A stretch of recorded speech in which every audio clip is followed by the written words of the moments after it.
What if Cleopatra was born in India? The most powerful woman in the ancient world, a master of diplomacy who spoke 9 languages, a ruler who seduced Rome's greatest generals and nearly changed the course of Western civilization. Now imagine her born not in Egypt, but in India. Same intelligence, same ambition, same ruthless political genius. But instead of navigating Roman power struggles, she's maneuvering through the complex world of Indian kingdoms. Instead of ruling the Nile, she commands the Ganges. Instead of Mark Antony and Julius Caesar, she's negotiating with Mauryan emperors and Greek successor states. Everything changes. Her strategies, her alliances, her legacy, all transformed by a different culture, different power structures, and different rules about women and power. This is a fictional scenario exploring how Cleopatra's extraordinary abilities would manifest in the context of ancient India around 50 BCE. If you want to see how the same genius operates in a completely different civilization, and whether she'd be more successful or less, subscribe now. Because what we're about to discover isn't just alternate history, it's a masterclass in how geography and culture shape even the most exceptional individuals. Let's begin. First, we need to understand what made the real Cleopatra effective. She wasn't just beautiful. Ancient sources suggest she wasn't exceptionally attractive by conventional standards. Her power came from intelligence, linguistic ability, cultural sophistication, and strategic use of sexuality as a political tool. Cleopatra ruled Egypt during its decline as an independent power. Rome was ascending. Her strategy was survival through alliance with Roman strongmen, first Julius Caesar, then Mark Antony. She used romantic relationships to secure military support and preserve Egyptian autonomy. She spoke 9 languages, including Egyptian, something previous Ptolemaic rulers hadn't bothered learning. She cultivated an image as the goddess Isis incarnate, merging Egyptian religion with Hellenistic culture. She was a master of theater, propaganda, and personal presentation. Her ultimate failure came when Octavian, later Augustus, defeated Antony at the Battle of Actium in 31 BCE. Rather than face capture and humiliation, she committed suicide. Egypt became a Roman province. But what if her extraordinary abilities had been deployed in India instead? Ancient India in 50 BCE is politically fragmented, but culturally sophisticated. The Mauryan Empire, which had unified much of the subcontinent under Ashoka 2 centuries earlier, has collapsed. Multiple successor kingdoms compete for dominance. The Indo-Greek kingdoms in the northwest, remnants of Alexander the Great's conquests, maintain Hellenistic culture mixed with Buddhist and Hindu influences. The Shunga dynasty controls the Gangetic Plain. The Satavahanas rule the Deccan. Smaller kingdoms and republics fill the gaps. Crucially, Indian society operates under different rules regarding women and power. While generally patriarchal, ancient Indian history includes examples of powerful women, queens who ruled directly, not just as regents. The concept of a woman wielding political power isn't as foreign as in Rome or Greece. However, the caste system and religious structures create different constraints. Political legitimacy comes not just from military power, but from religious authority, dharmic duty, and complex social hierarchies. Into this world, we place our alternate Cleopatra. Let's call her Chandralekha, born as a princess in a mid-sized kingdom in northern India. Like the historical Cleopatra, Chandralekha is exceptionally intelligent and linguistically gifted. But her education is different. She learns Sanskrit, the language of scholars and priests. She studies the Vedas, Upanishads, and Arthashastra, the ancient Indian text on statecraft and strategy. She learns Tamil, Prakrit, and Greek from Indo-Greek traders. She's trained in music, dance, and the arts, culturally valued skills for elite women. Most importantly, she understands something the historical Cleopatra never had to consider: the religious dimension of political legitimacy. In India, kings aren't just military leaders, they're dharma protectors. Political power and religious authority are inseparable. When her father dies, Chandralekha faces succession challenges. Her brother is the expected heir, but he's incompetent. The kingdom needs strong leadership to survive among aggressive neighbors. In Egypt, Cleopatra resolved this by eliminating her brother rivals with Roman help. Chandralekha must use different strategies. Chandralekha can't rely on foreign military intervention the way Cleopatra did. India's political fragmentation means there's no single dominant foreign power to ally with. Instead, she cultivates relationships with Brahmin priests and Buddhist monasteries.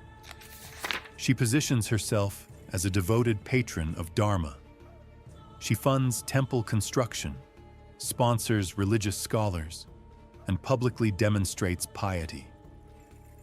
She argues that her brother's incompetence threatens the kingdom's dharmic stability. His rule would violate sacred order. This is brilliant strategy in Indian context. By framing the succession as a religious question rather than a power struggle, she gains support from the priestly class. They legitimize her rule as necessary for cosmic balance. When she takes power, possibly after her brother's convenient death, she rules not as a usurper, but as a dharma restorer. This is politically unassailable in a way purely military conquest wouldn't be. The historical Cleopatra used romantic relationships with Caesar and Antony to secure military protection. Would Chandralekha employ similar tactics? Perhaps not. Indian political culture allows for powerful unmarried or widowed women in ways Roman culture didn't. Chandralekha might choose strategic widowhood, marrying a powerful ally, ensuring he produces an heir, and then ruling as regent after his death. Alternatively, she might remain unmarried entirely, positioning herself as a celibate devotee of a deity. This carries religious prestige and avoids the vulnerability of being legally subordinate to a husband. If she does pursue the seduction of powerful men strategy, her targets are different. Perhaps she allies with a Greek general from the Indo-Greek kingdoms, offering military alliance in exchange for support against rival Indian kingdoms. Or she negotiates with emerging powers like the Kushan tribes moving south from Central Asia. But the dynamics are different. Roman generals like Caesar and Antony had personal power that transcended state institutions. Indian politics are more constrained by religious law, caste obligations, and collective decision-making among elite families. Chandralekha's charm offensive must target not just individual leaders, but entire power networks, priests, merchants, military commanders, and noble families simultaneously. Here's where Indian geography offers advantages Egypt didn't have. India in the 1st century BCE is at the center of vast trade networks: the Silk Road connecting China to Rome, maritime trade with Southeast Asia, overland routes to Persia. Chandralekha recognizes that control of trade routes is more valuable than agricultural land. She focuses her kingdom's resources on dominating key trade passages. She builds relationships with merchant guilds, offering protection and favorable terms in exchange for economic support. She learns the languages of traders, not just Greek, but also Persian, some Chinese, and Southeast Asian languages. She personally negotiates with foreign merchants, demonstrating the cultural sophistication that made the historical Cleopatra effective. By positioning her kingdom as a stable, merchant-friendly trade hub, She accumulates wealth that can be converted to military power and political influence. She's essentially building a proto-capitalist state in a feudal world. Despite her genius, Chandralekha faces constraints Cleopatra never encountered. The caste system limits her ability to build military forces.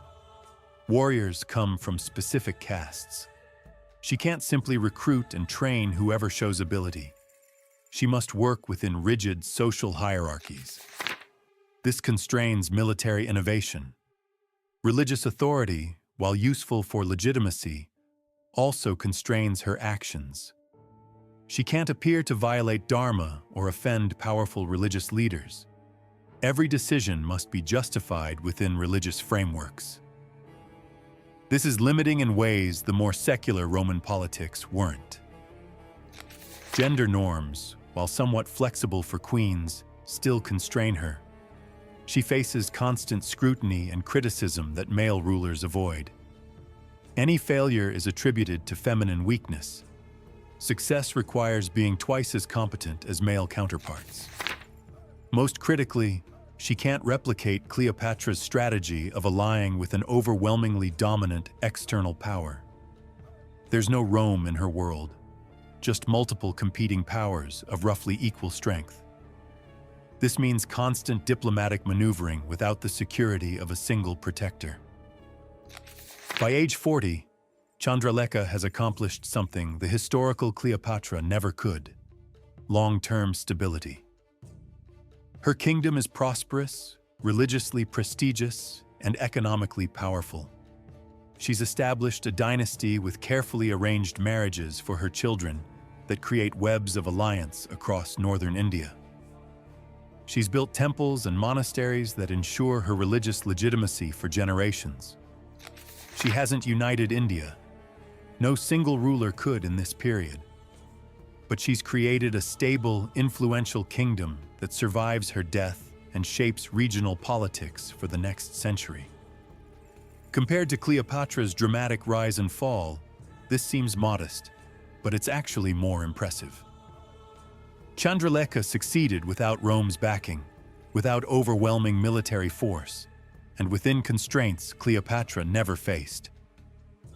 She used the same genius, linguistic ability, cultural sophistication, strategic thinking, and personal charisma, but adapted it to completely different circumstances. The result is less dramatic, but more sustainable. Chandralekha's India doesn't change world history the way Cleopatra's Egypt briefly did. She doesn't romance Roman generals or nearly shift the empire's trajectory. Her influence is regional rather than global. But she demonstrates something important. Exceptional individuals are shaped by their contexts. Cleopatra's strategies worked in Egypt facing Rome. Those same strategies would fail in India facing fragmented kingdoms. Genius isn't universal tactics applied everywhere.